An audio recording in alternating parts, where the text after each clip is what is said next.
హనుమంతుడికి తమలపాకులను సమర్పించిన వెనుక ఒక అందమైన పురాతన కథ మరియు ఆధ్యాత్మిక కారణం కూడా ఉంది. రామాయణంలోని ఒక ముఖ్య ఘట్టం దీనికి ప్రధాన కారణం అన్నమాట. అదేమిటి అంటే, రావణుడిని సంహరించి రాముడు విజయం సాధించిన తర్వాత ఆ శుభవార్తను సీతమ్మకు తెలియచేయడానికి హనుమంతుడు అశోకవనానికి వెళ్తాడు. ఆ వార్త విన్న సీతమ్మ అమితానందంతో హనుమంతుడిని దీవించాలనుకుంటుంది. అయితే ఆ సమయంలో ఆమె వద్ద ఇచ్చేందుకు పూలు కానీ మరే ఇతర వస్తువులు కానీ లేవు. అప్పుడు ఆమె సమీపంలో ఉన్న ఒక తమలపాకుల తీగ నుండి కొన్ని ఆకులను తెంపి హనుమంతుడి శిరస్సుపై వేసి విజయీ భవ అని దీవించింది. ఆ సమయం నుండి హనుమంతుడికి తమలపాకులంటే ప్రీతికరమైనవి, వాటితో పూజిస్తే ఆయన త్వరగా అనుగ్రహిస్తాడని భక్తుల నమ్మకం. అలాగే ఆకు పూజ వెనుక ఉన్న అర్థం ఏంటి అంటే, హనుమంతుడికి చేసే తమలపాకుల పూజను ఆకు పూజ అని పిలుస్తారనమాట. దీని వెనుక ఉన్న మరొక విశేషం ఏమిటి అంటే, శాంతి మరియు చల్లదనం. అవునండి, హనుమంతుడు నిరంతరం రామనామ స్మరణలో ఉంటూ లోక కళ్యాణం కోసం శ్రమిస్తున్నాడు. తమలపాకులు శరీరానికి మనసుకి చల్లదనాన్ని ఇస్తాయని ఆయుర్వేదం చెప్తోంది. అందుకే ఆయనకు ఉపశమనం కలిగించడానికి తమలపాకులతో పూజ అయితే చేస్తారు. అలాగే హైందవ సంప్రదాయంలో తమలపాకును అత్యంత శుభప్రదమైనదిగా భావిస్తారు. షోడశోపచార పూజల్లో తాంబూలానికి ప్రత్యేక స్థానం అయితే ఈ తమలపాకుకు ఉంది కదా.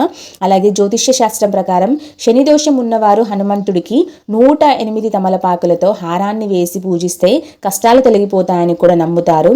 అయితే ఎలా సమర్పించాలి అంటే, సాధారణంగా హనుమంతుడికి 108 లేదా 21 తమలపాకులతో మాల కట్టి సమర్పిస్తారు కదా. ఆ ఆకులపై రామనామాన్ని గంధంతో రాసి పూజించడం విశేష ఫలితాన్ని అయితే ఇస్తుందని కూడా చెప్తున్నారు. ఇదండి తమలపాకు వెనుక ఉన్న రహస్యం అనమాట. అలాగే హనుమంతుడికి వడమాల కూడా సమర్పిస్తారు కదా, వడలతో చేసిన మాలని. సో అదెందుకు సమర్పిస్తారో దీని వెనుక కూడా ఒక ఆసక్తికరమైన పురాణ గాథ మరియు జ్యోతిష్య శాస్త్ర కారణం కూడా ఉంది.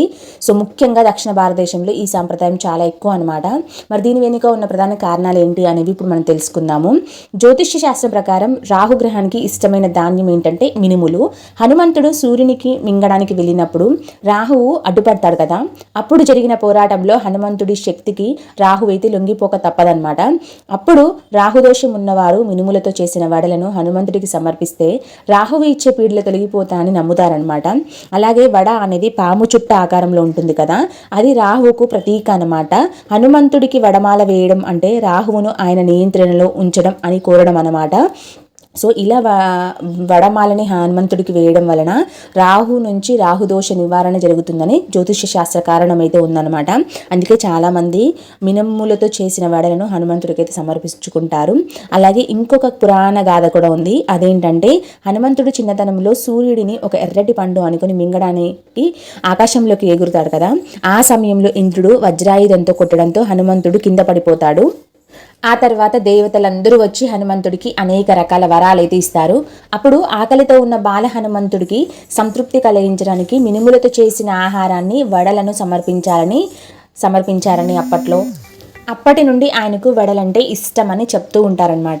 అలాగే వడ మధ్యలో రంధ్రం ఉండడం వల్ల అది విష్ణుమూర్తి చేతిలోని సుదర్శన చక్రాన్ని పోలి ఉంటుంది కదా. హనుమంతుడు రామ భక్తుడు అనమాట, విష్ణు అంశ కాబట్టి ఆ చక్రం ఆకారంలో ఉన్న వడలను మాలగా వేసి పూజిస్తూ ఉంటారనమాట.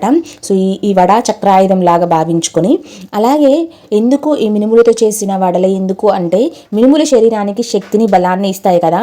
హనుమంతుడు బల పరాక్రమాలకు నిదర్శనం. అందుకే ఆయనకు శక్తినిచ్చే మినుములతో చేసిన వడలను నైవేద్యంగా పెడతారన్నమాట.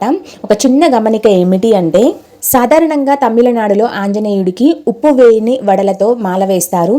దీనిని వడై మాలై అంటారనమాట. మన తెలుగు రాష్ట్రాల్లో కూడా శనిదోషం లేదా రాహుదోషం నివారణ కోసం 108 లేదా 54 వడలతో హారాన్ని అయితే సమర్పించుకుంటారు.